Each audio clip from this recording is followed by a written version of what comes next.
Here I have Samsung Galaxy Z Fold 3 5G, and today I'm going to show you how to change volume panel style on these devices. So as you can see right now, I have like default volume panel, but you can actually customize it if you download this app, Volume Styles, from the Play Store, and tap Start, give it accessibility services permissions.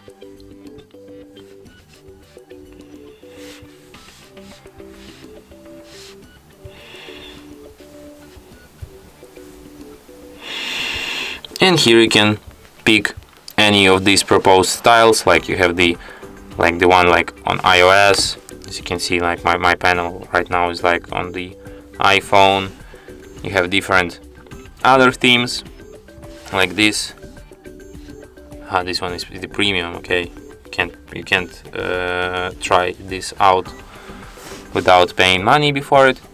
So let's pick another one, maybe this one. You can also customize your styles, you can create your own style. My personal favorite is emoji one. Just look at this. Beautiful.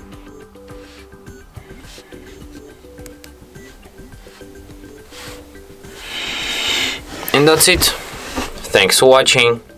If you find this tutorial useful, don't forget to hit that like button and subscribe to our channel.